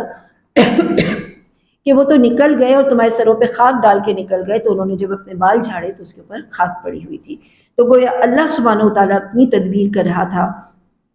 اور وہ لوگ اپنی تدبیر کر رہے تھے۔ اور جب ان کے سامنے ہماری آیتیں پڑھی جاتی ہیں تو کہتے ہیں ہم نے سن لیا، اگر ہم چاہیں تو اس کے برابر ہم بھی کہہ لیں، یعنی ایسی آیتیں ہم بھی لے کر آ جائیں۔ یہ وہی باتیں بے سند باتیں جو اس سے پہلے کے لوگ کرتے تھے، اور جب ان لوگوں نے کہا اے اللہ اگر یہ قرآن آپ کی طرف سے واقعی ہے تو ہماری نافرمانیوں پہ ہم پہ پتھر برسا دیجئے، ہم بھی تو دیکھیں کہ عذاب آتا ہے۔ اللہ تعالیٰ نے فرمایا جب تک کوئی نبی ان کے درمیان موجود ہو، یعنی وہ وہاں سے ابھی ہجرت نہ کی ہو، کوچ نہ کیا ہو، تب تک وہاں عذاب نہیں آتا، ایسا ختم کر دینے والا عذاب۔ جب وہ وہاں سے نکل جاتے ہیں یا قوم ان کو نکال دیتی ہے تو پیچھے ان کے عذاب آ جاتا ہے۔ اور یہ بھی ہے کہ نبی کے علاوہ ان کے پاس کچھ ایسے لوگ بھی ہیں جو دن اور رات استغفار کرتے ہیں، تو ہمیں واقعتاً بہت زیادہ احسان مند ہونا چاہیے اپنی بستی میں رہنے والے ان دیندار لوگوں کا کہ جن کے استغفار، جن کی دعائیں ہماری بستی کو اللہ کے عذاب سے محفوظ کیے ہوئے ہیں۔ اللہ تعالیٰ ان کو سزا کیوں نہ دے گا؟ یہ 6 ہجری کو جب انہوں نے عمرے سے روکا تھا، فرمایا کہ اللہ ان کو عذاب کیوں نہ دے گا جبکہ یہ لوگ مسجد حرام سے روکتے ہیں، اور اس کے متولی تو صرف متقیوں کو ہونا چاہیے، لیکن ان میں سے اکثر لوگ علم نہیں رکھتے۔ یہ اسی واقعے کی طرف ذکر ہے جب آپ صلی اللہ علیہ وسلم کو خواب دکھایا گیا اور آپ احرام باندھ کے تشریف لے آئے تھے، انہوں نے روک دیا تھا عمرے سے اور آپ واپس ہو گئے تھے۔ ان کی نماز خانہ کعبہ کے پاس صرف سیٹیاں بجانا اور تالیاں پیٹنا تھیں، سو اپنے کفر کے سبب اس عذاب کا مزہ چکھو۔ یہ تو آیت پڑھتے ہی نا مجھے قوالیاں یاد آنے لگتی ہیں جو مزاروں پہ ہو رہی ہوتی ہیں، کہ قوالی ہے، ڈھول ہے، تماشے۔ اب تو ہم نے ہر طرح کے دین کے معاملے کو ڈھول تماشے بنا لیا۔ شب برات ہو تو اس میں ہم پٹاخے پھوڑتے ہیں، ہماری یعنی دیوالی جیسی چیزیں اور اسی طرح کے رنگ برنگی چیزیں ہم نے ساری بنا لی، چاہے وہ عید ہو، بقر عید ہو، اس میں گائے بکروں جانوروں کے دکھاوے، ان کو خوبصورت طریقے سے سجانا بنانا، ان کے قریب وہ حلیم گھٹ رہی ہے اور وہ قوالیاں چل رہی ہیں اور اسی طرح کی چیزیں ہو رہی ہیں، جشن ہو رہا ہے۔ یہ تمام چیزیں یہ مشرکین کیا کرتے تھے کہ خانہ کعبہ جب جاتے تھے تو اس طرح کے ڈھول تماشوں کے ساتھ اپنے دین کا اظہار کرتے تھے۔ بلا شبہ یہ کافر لوگ اپنے مالوں کو اس لیے خرچ کریں کہ اللہ کی راستے سے روکیں، سو یہ لوگ اپنے مالوں کو خرچ ہی کرتے رہیں گے اور پھر یہ مال ان کے حق میں باعث ندامت اور حسرت ہو جائیں گے اور یہ مغلوب ہو جائیں گے۔ اسی لیے اللہ سبحانہ وتعالیٰ نے ہم مسلمانوں کو ہدایت دی خرچ کرو، اور یہ بھی ہدایت دی کہاں خرچ کرو، ان جگہوں پہ خرچ کرو جہاں سے تمہارے دین کو فروغ حاصل ہو، پھر سب کو جمع کیا جائے گا۔ اچھا، یہ قریش مکہ کو جب بدر میں شکست ہو گئی تھی اور یہ اصحاب سب مکہ واپس گئے تو ابو سفیان بھی اپنا تجارتی قافلہ لے کر وہاں پہنچ چکے تھے، تو کچھ لوگ جن کے ماں باپ بھائی وغیرہ اس میدان جنگ میں مارے گئے تھے، تو ابو سفیان نے جن کا ان کا تجارتی قافلے میں حصہ تھا ان کے پاس گئے، ان سے کہا کہ اس مال کو مسلمانوں سے بدلہ لینے کے لیے خرچ کر دو۔ تو وہ سارا مال و متاع جمع کیا گیا، اس سے گھوڑے خریدے گئے، اس سے اور سارے ہتھیار خرید کر اور مسلمانوں کی سے لڑنے کے لیے یہ لوگ پہنچے۔ اللہ تعالیٰ ناپاک کو پاک سے علیحدہ کر دے گا، یعنی پہلے تو اللہ تعالیٰ نے فرمایا یہ مغلوب ہوں گے، یہ کافر اور جہنم کی طرف جائیں گے، اور پھر فرمایا ناپاک کو پاک سے علیحدہ کر دے گا، اور ناپاکیوں کو ایک دوسرے کے ساتھ ملا کے بڑھا چڑھا دے گا، اکٹھا کر دے گا، اور ان سب کو ملا کے کافروں کے ساتھ جہنم رسید کر دے گا۔ آپ ان کافروں سے کہہ دیجئے اگر یہ لوگ باز آ جائیں تو ان سے جو پہلے گناہ ہو چکے ان کے اوپر معافی ہے، وہ معاف کر دیے جائیں گے۔ باز آنے کا مطلب ہے کہ وہ مسلمان ہو جائیں، اور مسلمان ہوتے ہی ان کی جان اور مال محفوظ ہو جائے گی، اور اگر اپنی وہی حالت رکھیں جو پہلے ان کی تھی تو اللہ تعالیٰ کا قانون ان کے حق میں پختہ ہو چکا، یعنی عذاب کا۔ اچھا، اس کے بعد جو آیت ہے نا اس میں جہاد کی کنٹینیوٹی کے بارے میں فرمایا گیا، وَقَاتِلُوهُمْ حَتَّى لَا تَكُونَ فِتْنَةٌ۔ جہاد کس لیے ہوتا ہے، کن سے ہوتا ہے، یہ پوری چیزیں اب یہاں پہ واضح ہو رہی ہیں۔ تم ان سے اس وقت تک لڑتے رہو جب تک کہ فتنہ باقی نہ رہے،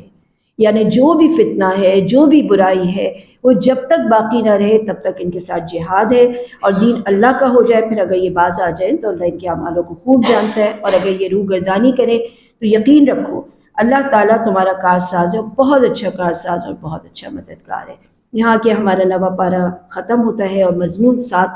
سورہ انفال کا چل رہا ہے آگے آنے والے پارے میں، یعنی پارہ نمبر 10 میں۔ فرمایا اب جو یہ تم غنیمتیں حاصل کرو گے، اس میں سے 5واں حصہ تو اللہ کا ہے اور رسول کا ہے، قرابت داروں کا ہے، یتیموں کا ہے، مسکینوں کا ہے، مسافروں کا ہے، اور اللہ پر ایمان جو لوگ لے کر آئے، اس چیز کو جو ہم نے اپنے بندے پر اس دن اتارا، وہ دن جو حق اور باطل کی جدائی کا تھا، جس دن فوجیں بھیڑ گئی تھیں، اللہ تعالیٰ ہر چیز پر قادر ہے۔ یہ یوم الفرقان بدر کے دن کو کہا جا رہا ہے۔ غنیمت سے مراد وہ مال ہے جو کافروں پہ جب کافروں سے لڑائی ہوتی ہے، اس پہ فتح اور غلبہ مل جاتا ہے، اور وہ جب جاتے ہیں تو اپنا جتنا مال چھوڑ کے جاتے ہیں، چاہے وہ اناج ہو، چاہے وہ ہتھیار ہو، گھوڑے ہوں، کوئی بھی چیز ہو، تو یہ تمام چیزیں جنگ ختم ہونے کے بعد جو کافروں سے حاصل ہوتی ہیں ان کو ایک جگہ ڈھیر کر دیا جاتا ہے، یہ مال غنیمت ہے۔ پہلے زمانے میں یہ ہوتا تھا، یعنی نبی کریم صلی اللہ علیہ وسلم کی شریعت سے پہلے، محمد کی شریعت سے پہلے، کہ آسمان سے ایک آگ آتی تھی اور پورے مال کو جلا دیتی تھی، تو گویا یہ کہا جاتا تھا یہ تمام کا تمام مال اللہ کا ہے، اللہ نے آسمان پہ اٹھا لیا۔ لیکن اس کے بعد اللہ سبحانہ و تعالیٰ نے اس کو مسلمانوں کے لیے حلال قرار دیا، اور جو مال لڑائی کے بعد حاصل ہوتا ہے وہ مال غنیمت ہے، اور جو مال لڑائی کے بغیر حاصل ہوتا ہے وہ مال فیء ہے، وہ بھی آگے آپ پڑھیں گے۔ یعنی ہم وہاں تک پہنچے جیسے جنگ تبوک میں ہوا اور مختلف جنگوں میں، اور دہشت پہلے پہنچ گئی اور وہ سب اپنا مال چھوڑ کے چلے گئے، تو بغیر کسی جنگ کے، بغیر کسی ہتھیار اٹھائے وہ مال حاصل ہوتا ہے، تو یہ مال فیء ہے۔ اب یہاں پہ فرمایا کہ کس طرح سے اس کی تقسیم ہوگی۔ 4 حصے مجاہدین میں تقسیم ہوں گے جنہوں نے حصہ لیا تھا، اور ایک حصہ ان میں تقسیم ہوگا جن کے پاس گھوڑے نہیں تھے، وہ پیادہ تھے، ان کو 3 گنا ملے گا۔ 5واں حصہ جسے عربی میں خمس کہتے ہیں، کہا جاتا ہے کہ اس میں سے ایک حصہ رسول صلی اللہ علیہ وسلم کا، اور پھر اس کے بعد دین کے لیے، اور رسول اللہ صلی اللہ علیہ وسلم نے فرمایا مجھے بھی جو حصہ ملتا ہے وہ بھی دین کے لیے ہوتا ہے۔ تو بہرحال اس کی ایک لمبی تفسیر ہے، خمس کی، فیء کی، غنیمت کی، مال غنیمت کی۔ اس کے بعد پھر جنگ بدر والی تھوڑی سی کیفیت یہاں پہ سامنے نظر آ رہی ہے کہ تم اس کنارے پر تھے، نچلے کنارے پہ، اور دور والے کنارے پر تمہارے دشمن موجود تھے، اور پھر اللہ سبحانہ و تعالیٰ نے انہیں ایک دوسرے سے کم اور بڑھتی دکھایا۔ پہلے نبی کریم صلی اللہ علیہ وسلم کو خواب میں یہ دکھایا بہت تھوڑے لوگ ہیں، آپ جائیے اور ان سے لڑیے، اور پھر جب وہ پہنچے وہاں پر تو انہوں نے اپنے ساتھیوں کو بھی یہی کہا کہ تھوڑے لوگ ہیں۔ اب جب تھوڑے لوگ تو نہیں تھے، بہت زیادہ تعداد کا فرق تھا، 300 اور 1000 کا۔ پھر اس کے بعد جس وقت جنگ شروع ہوئی تو یہ 5 سال اللہ تعالیٰ نے ایسے پلٹایا کہ مسلمانوں کو کافر کم نظر آ رہے تھے اور کافروں کو مسلمان زیادہ نظر آ رہے تھے۔ اچھا، اور اتنے بھی زیادہ نظر نہیں آ رہے تھے کہ وہ پلٹ کے بھاگ جائیں، برابر کے نظر آ رہے تھے، 1000 ہم میں 1000 وہ ہیں۔ تو ان کو بھی آمادگی ہوئی جنگ کے لیے، اور ان کو تو پوری کھلی آمادگی ہوئی کہ ہم زیادہ ہیں وہ کم ہیں۔ تو اسی بات کا ذکر اللہ تعالیٰ نے آیت نمبر 45 تک رکھا۔ پہ فرمایا کہ کبھی بھی کسی بھی موقع پہ تم دین کے لیے کام کر رہے ہو تو یہ 2-3 پوائنٹ اپنی نظر میں رکھو۔ سب سے پہلے یعنی لڑائی کے آداب، جنگ کے آداب بھی بتائے جا رہے ہیں اور مخالفت کے آداب بھی بتائے جا رہے ہیں۔ سب سے پہلے ہے ثابت قدمی۔ آپ جو کام کر رہے ہیں نا، آپ سمجھ لیجئے کہ یہ اللہ کی طرف سے، اس پہ لوگ کتنی ہی باتیں بنائیں، آپ کو ثابت قدم رہنا ہے، چاہے وہ سچائی ہو، چاہے وہ پردہ ہو، چاہے وہ قرآن ہو، کلاسز ہو، آپ نے ٹھان لی ہے تو پھر اس کے اوپر ثابت قدمی دکھائیے۔ کنٹینیوٹی بہت ضروری ہے، اگر ہم کبھی کریں گے اور کبھی نہیں کریں گے تو اس کا کوئی فائدہ نہیں ہوگا۔ دوسری ہدایت یہ کہ اللہ کو کثرت سے یاد کرو، استغفار بھی کرتے رہو، اور تیسری ہدایت یہ کہ اللہ اس کے رسول کا کہا مانتے رہو۔ تو فرمایا اگر تم ایسا نہیں کرو گے تو بزدل ہو جاؤ گے، تمہاری ہوا اکھڑ جائے گی، صبر سے مدد لو، یقیناً اللہ تعالیٰ صبر کرنے والوں کے ساتھ ہے۔ اور میں بار بار آپ کو بتاتی ہوں، عربی میں صبر اردو والا صبر نہیں ہوتا۔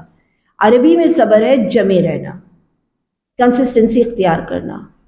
ہٹنا نہیں، اپنے موقف پہ ڈٹے رہنا، جڑے رہنا، صبر کا یہ مطلب ہوتا ہے۔ آگے مشرکین مکہ کے بارے میں بتایا، ان کے جیسے نہ ہو جانا جو اتراتے ہوئے نکلے اور خود نمائی کرتے ہوئے اپنے گھر سے چلے تھے، یہ اللہ کے راستے سے روکنے والے تھے اور اللہ انہیں گھیرنے والا تھا۔ اور شیطان نے ان کے اعمال کو زینت بنا کے دکھا دیا تھا۔ جیسے میں نے آپ کو پہلے بھی بتایا کہ ان کا ایک حریف یعنی ایک دشمن قبیلہ تھا مشرکین مکہ کا، قبیلہ بنی بکر بن کنانہ۔ ان کو سب سے زیادہ یہ ڈر تھا کہ جب ہم لشکر لے کے مکے سے نکلیں گے نا تو یہ لوگ مکے پہ حملہ کر دیں گے۔ تو ایسے میں شیطان نے پھر بھیس بدلا، اور یہ شیطان سراقہ بن مالک کی صورت میں آیا جو اس قبیلے کا سردار تھا، کہا میں تو خود چل رہا ہوں تمہارے ساتھ، میں بھی چاہتا ہوں مسلمانوں کی سرکوبی کرنا۔ تو انہیں اور ڈھارس ہو گئی کہ اب پیچھے مکہ بھی محفوظ ہو گیا، ہمارے گھر بھی محفوظ ہو گئے۔ یہ پورا قافلہ نکلا، اور جس وقت دیکھا شیطان نے، شیطان تو انسانوں کی نظر سے تیز دیکھ سکتا ہے، تو اس نے جب دیکھا کہ یہ تو معاملہ ہی الٹ ہو گیا، اسے فرشتے صاف نظر آ گئے، اس کو نظر آ گئی تو اللہ کی غیبی مدد آ گئی، تو وہ وہاں سے بھاگا اور کہا انی بریء منک، میں تو تم لوگوں سے بیزار ہوں، میں تو وہ دیکھ رہا ہوں جو تم لوگ نہیں دیکھتے۔ تو پہلے تو شیطان نے انہیں زینت دار دکھایا، اور اس کے بعد اس نے کہا کہ اب تم پہ کوئی غالب نہیں آ سکتا، میں تمہارا حمایتی ہوں۔ لیکن جب دونوں جماعتیں آمنے سامنے ہوئیں تو اپنی ایڑیوں کے بل پھر گیا اور کہنے لگا میں تم سے بری ہوں، میں اللہ سے ڈر رہا ہوں، اور اللہ کا عذاب سخت ہے، میں وہ دیکھ رہا ہوں جو تم نہیں دیکھ رہے۔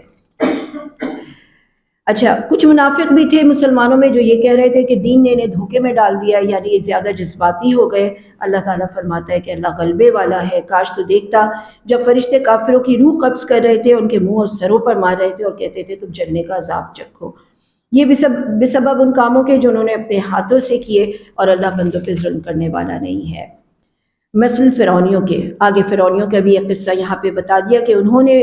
بھی آیتوں کہ اللہ تعالیٰ کے کفر کیا تھا۔ یہ یہاں بتانا یوں ضروری تھا کہ جتنے بھی یہود یہاں پہ منافق تھے یہ بنی اسرائیل کے قوم سے تھے، تو فرمایا انہوں نے بھی، جب فرعونیوں کے لوگوں نے بھی یہ حرکت کی تھی تو اللہ تعالیٰ نے اپنی قوت کے ساتھ ان کو پکڑا تھا۔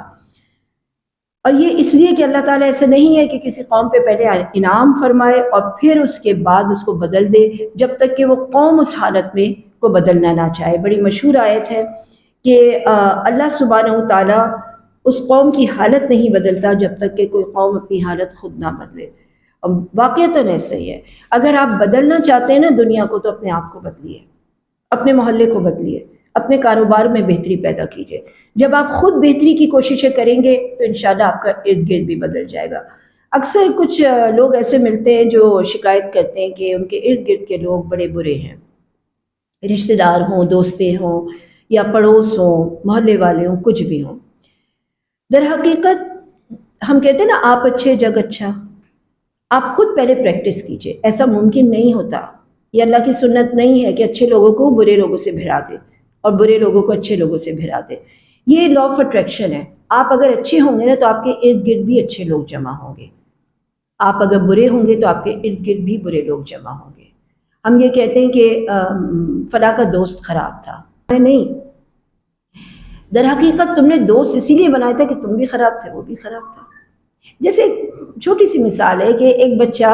سگریٹ پینے لگے 13-14 سال کی عمر میں، تو سگریٹ پینے والے بچے اس کے پاس جمع ہو جائیں گے۔ اب ہم یہ کہیں گے دوستوں نے خراب کیا، تو دوست تو ہوتا وہی ہے جو آپ کے جیسا سوچتا اور بولتا ہو وہ آپ کے قریب آ جاتا ہے۔ تو لہٰذا رشتہ دار ہوں، دوست احباب ہوں، پاس پڑوسی ہوں، اگر ہم اچھی طرح سے لائف گزاریں گے نا تو یہ اللہ تعالیٰ کا قانون ہے کہ اچھے لوگوں کے ارد گرد اچھے لوگوں کو اللہ تعالیٰ جمع فرما دیتا ہے۔ ہاں استثناء کچھ ہو سکتا ہے کہ اچھے لوگوں کو برے لوگوں سے واسطہ پڑ جائے، مگر عموماً اللہ تعالیٰ کی سنت یہی ہے۔ حالت فرعونیوں کی کہ اس سے پہلے کے لوگوں نے اپنے رب کی باتیں جھٹلائی تھی تو اللہ نے ان کو ان کے گناہوں کے سبب برباد کیا، اور اللہ تعالیٰ نے آگے آیت نمبر 55 میں فرمائے ان شر الدواب عند اللہ الذین کفروا فہم لا یؤمنون۔ زمین پہ جتنے چلتے پھرتے ہیں نا دواب،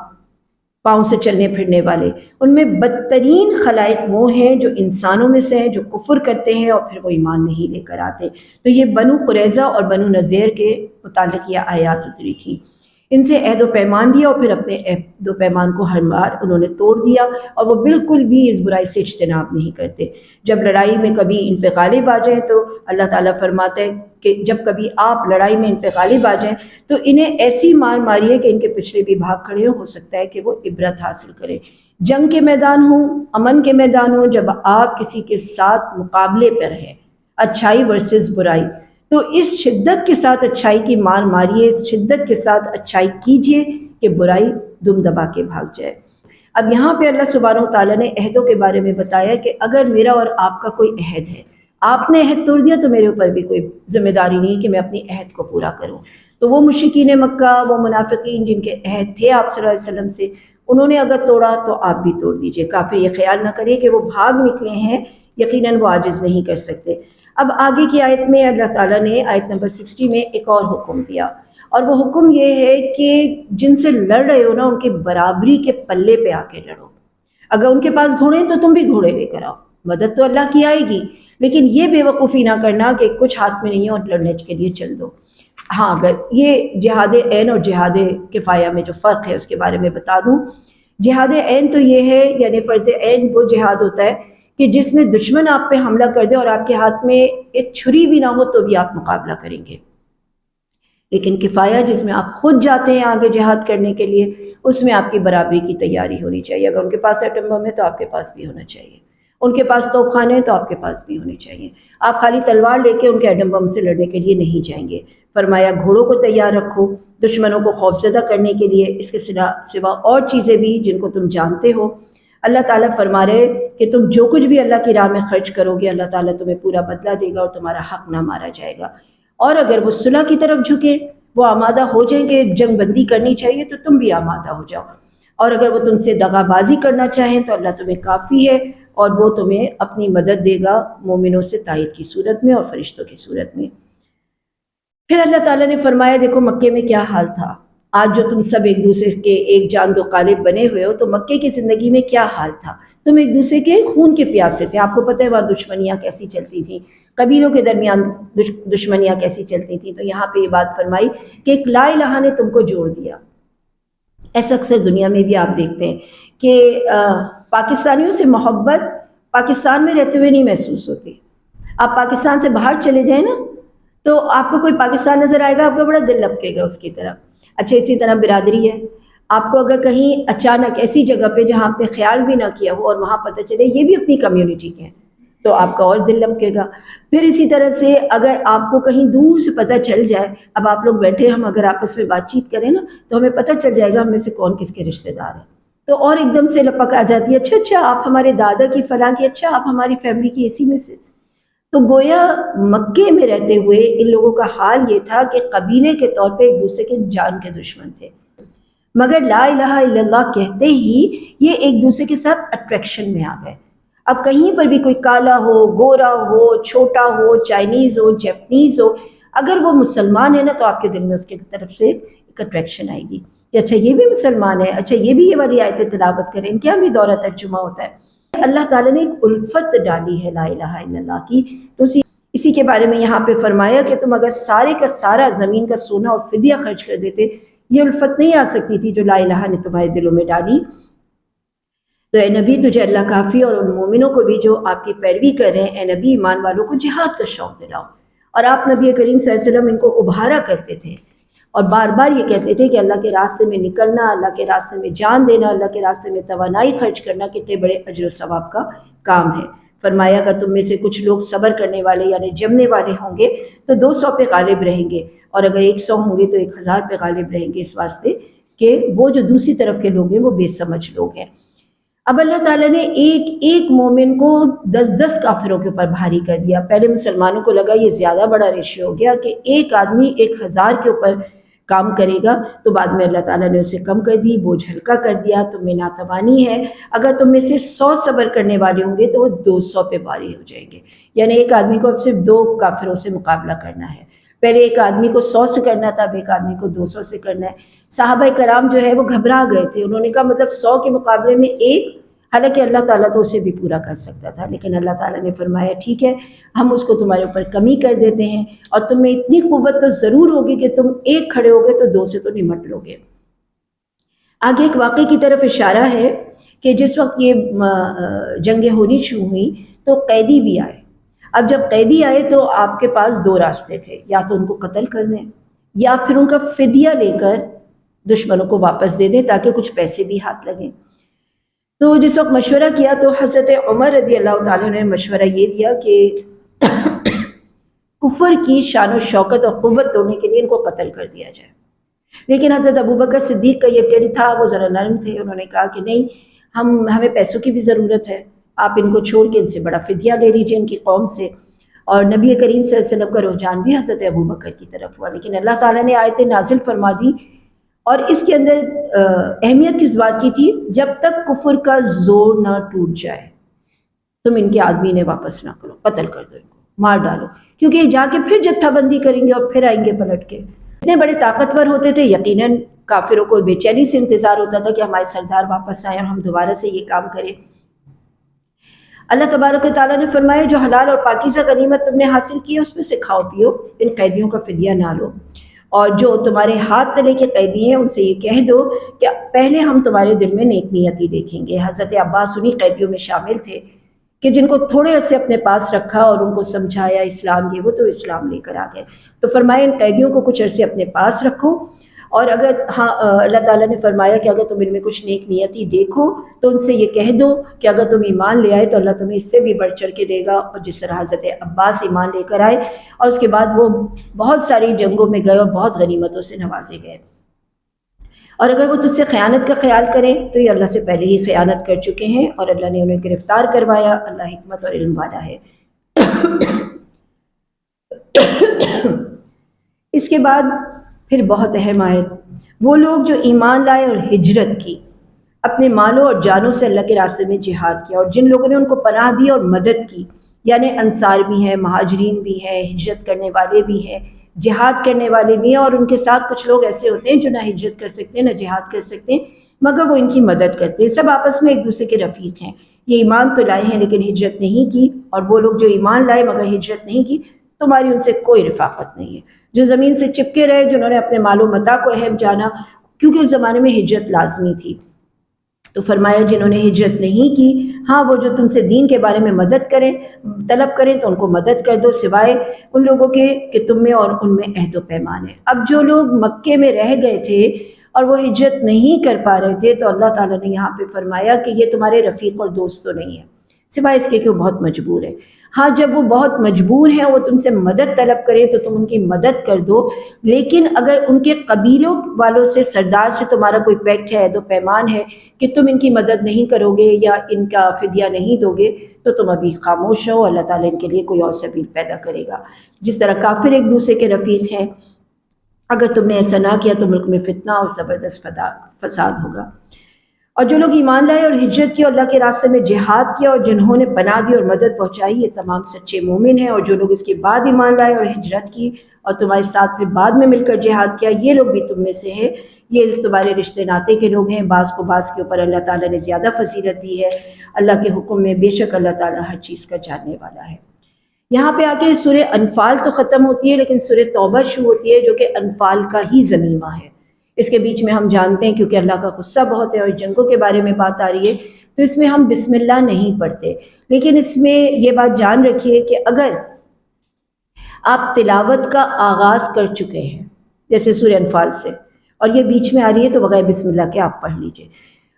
لیکن اگر آپ تلاوت کا آغاز ہی سورہ سے کر رہے ہیں تو وہ تلاوت کی اعوذ باللہ اور بسم اللہ تو ہوگی، وہ تلاوت کی ہے۔ اس کے بعد یہ والی چیز کی اگر آپ الگ سے پڑھ رہے یا ساتھ ملا کے پڑھیں تو ہم ہر سورت کے اختتام پہ نئی سورت شروع کرتے ہیں بسم اللہ الرحمن الرحیم، کیونکہ وہ اس میں نہیں پڑھی جائے گی۔ اب آگے اللہ سبحانہ و تعالیٰ نے یہاں پہ سب سے پہلے براتن کا لفظ استعمال کیا کہ برات ہے، بیزاری ہے، اللہ اور اس کے رسول کی جانب سے اس کا اعلان ہے بیزاری کا، ان مشرکین کے بارے میں جن سے تم نے عہد و پیمان کیا تھا۔ اب یہاں پر جو مشرکین مکہ کے ساتھ عہد و پیمان تھا اس کے 4 گروہ تھے، 4 طرح کے لوگ تھے۔ آپ کا اور اس قبیلے کا کوئی عہد نہیں تھا، کس مدت تک کا عہد نہیں تھا کہ ہمارے درمیان 4 مہینے کا کچھ سگنیچر ہے یا 4 مہینے کی بات ہے یا 5 مہینے کی یا سال بھر کی، ان کو آپ 4 مہینے کی مہلت دے دیجئے، 4 مہینے میں اپنا بوریا بستر سمیٹو اور یہاں سے جاؤ۔ اب اس جگہ پہ، حرمت والی جگہ پہ، خانہ کعبہ پہ، حرم میں، کہیں پر بھی یہ نجس لوگ نظر نہ آئے، تو ان کو 4 مہینے کی مدت دے دی۔ اور جنہوں نے عہد کیا ہوا تھا کہ ہم آپ سے نہیں لڑیں گے مگر وہ لڑ پڑے تو 4 ماہ میں یا تو وہ اسلام لے آئے یا وہ نکل جائیں، ورنہ ان کے ساتھ جنگ ہوگی، وہ مارے جائیں گے۔ اور جن سے عہد تھا اور وہ اس کے اوپر قائم بھی ہیں کہ انہوں نے عہد نہیں توڑا، وہ اپنی پوری عدت پوری کرے، یعنی پوری مدت سے انہوں نے 1 سال کا پیکٹ کیا ہوا تھا، 2 سال کا، 5 سال کا، جیسے ہی وہ پورا ہو جائے گا عہد، خود سے تم عہد نہ توڑنا، جب وہ عہد توڑیں تو ان سے کو نکل جاؤ۔ بہرحال بات یہاں یہ بتائی جا رہی ہے کہ اب آج کے بعد یہ نجس مشرکین حرم کے حدود میں داخل نہ ہوں۔ تو یہاں فرمایا تو ملک میں 4 مہینے تو چل پھر سکتے ہو، جان لو تم اللہ کو عاجز کرنے والے نہیں، اور اللہ تعالیٰ کافروں کو رسوا کرنے والا ہے۔ اللہ اس کے رسول کی طرف سے یہ خبر جو ہے یہاں پہ فرمایا حج الاکبر۔ حج الاکبر سے مراد عموماً لوگ لیتے ہیں کہ جمعے والے دن حج ہو جائے، ایسی کوئی بات نہیں ہے۔ حج اکبر عمرے سے بڑی چیز کو حج کہتے ہیں، کہ عمرہ چھوٹا حج ہے، حج بڑا حج ہے، تو عمرہ اور حج کہہ لیجئے، یا حج اصغر حج اکبر کہہ لیجئے۔ تو اس میں اللہ سبحانہ وتعالیٰ نے یوم حج اکبر کے موقع پہ یوم النحر یعنی 10 ذی الحجہ کو کیا دن تھا کہ جس میں یہ اعلان برات کی گئی، اور اسی لیے اس کو یہاں پہ آیت میں بتایا گیا، صحیح بخاری کی حدیث ہے کہ اس روز یہ اعلان کیا گیا کہ آج کے بعد کوئی مشرک، کوئی نجس جو ہے وہ حرم میں نہیں رہ سکتا، جس کی جتنی مدت ہوتی جا رہی ہے پوری کر کے باہر نکل جائے۔ تو یہی فرمایا جن سے معاہدہ ہو گیا ہے ان کے ساتھ کیا کرنا ہے، جن کے ساتھ معاہدہ نہیں ہوا ان کے ساتھ کیا کرنا ہے۔ یہ پورا کرنے کے بعد پھر فرمایا اس حرمت کی مدت گزرنے کے بعد، یعنی جو بھی ان کو مدت دی گئی ہے 4 ماہ 10 ماہ 1 سال، اب اس کے بعد بھی اگر وہ یہاں پہ نظر آئیں تو تم انہیں قتل کرو یا انہیں گرفتار کرو، ان کے محاصرہ کرو، ان کی طاق میں ہر گھاٹی میں بیٹھو، ہاں اگر وہ توبہ کر لیں اور نماز کے پابند ہو جائیں اور زکوٰۃ ادا کریں۔ یہ وہی آیت ہے جس کو لے کر حضرت ابوبکر صدیق نے یہ بات کہی تھی کہ اگر کوئی قوم ایمان لے کر آ جائے، اسلام لے کر آ جائے، مگر وہ زکوٰۃ نہیں ادا کرے، تو ایک اونٹ کی رسی پہ بھی زکوٰۃ ہوگی تو میں اس سے لینے کے لیے جاؤں گا اور اس سے جنگ کروں گا۔ تو یہاں پہ یہ بات فرمائی کہ اگر وہ توبہ کر لیں اور ظاہری طور پہ نماز بھی ادا کریں اور اپنے مال میں سے بھی خرچ کریں، نماز پڑھنا جسم پہ بھاری اور زکوٰۃ ادا کرنا مال پہ بھاری، اگر یہ دونوں بھاری چیزیں یہ اپنے حق میں قبول کر لیتے ہیں تو اللہ تعالیٰ بخشنے والا اور مہربان ہے۔ پھر یہاں پہ فرمایا ایک رخصت دی گئی کہ اگر مشرکوں میں سے کوئی آپ سے پناہ طلب کر لے، پناہ میں آ جائے، جیسے آ گئے تھے خانہ کعبہ میں بیٹھ گیا کہ اور پھر ابو سفیان کے گھر میں گھس گئے اور ان سے پناہ لے لی، تو فرمایا کہ پھر ان کو کلام اللہ سناؤ، اگر سن لے تو پھر اس کے بعد اگر وہ ایمان لائے تو بہتر ہے، نہیں تو اسے جائے امن یعنی جو اس کی جگہ ہے وہاں تک پہنچا دو۔ اس زمانے میں عربیوں میں یہ جو وعدے اور عہد ہوتے تھے نا، یہ بہت زیادہ اہم ہوتے تھے۔ مشرکوں کے لیے عہد اللہ اس کے رسول کے نزدیک کیسے رہ سکتے ہیں سوائے ان کے جن سے تم نے عہد و پیمان مسجد حرام میں کیے، وہی عہد و پیمان کی بات چل رہی ہے۔ جب تک وہ لوگ تم سے معاہدہ نبھائیں تم ان سے وفاداری کرو، اللہ تعالیٰ متقیوں سے محبت کرتا ہے، گویا عہد کی پاسداری کرنے والے اللہ کے نزدیک متقی ہیں۔ ان کے وعدوں کا کیا اعتبار؟ اگر تم نے ان پہ بھروسہ کر لیا تو ہو سکتا ہے جیسے ہی تم پہ غلبہ پائے نہ قرابت داری کا خیال کریں گے اور نہ ہی دوستی کا۔ یہ تمہیں اپنی زبان سے تو بہلا پھسرا رہے ہیں اور کہہ رہے ہیں کہ ہاں ہم اپنے زبانی طور پہ آپ کے ساتھ ہیں، لیکن در حقیقت یہ آپ کے ساتھ نہیں ہیں، ان کے دل نہیں مانتے، ان میں سے اکثر فاسق ہیں۔ انہوں نے اللہ کی آیتوں کو بڑی کم قیمت پہ بیچ دیا ہے، اور یہ بہت برا سودا ہے جو یہ کر رہے ہیں۔ یہ مسلمانوں کے حق میں کسی رشتہ داری اور کسی دوستی کا لحاظ نہیں کرتے۔ اگر یہ توبہ کر لیں اور نماز کے پابند ہو جائیں تو تمہارے دینی بھائی ہیں۔ اللہ تعالیٰ کھول کھول کے آیتوں کو بیان فرما رہے ہیں۔ اور اگر عہد و پیمان کے بعد پھر اپنی قسموں کو توڑ ڈالیں اور تمہارے دین میں تانا زنی کریں تو تم بھی ان کے سرداروں سے بھیڑ جاؤ، یعنی ان کے ساتھ جنگ کرو۔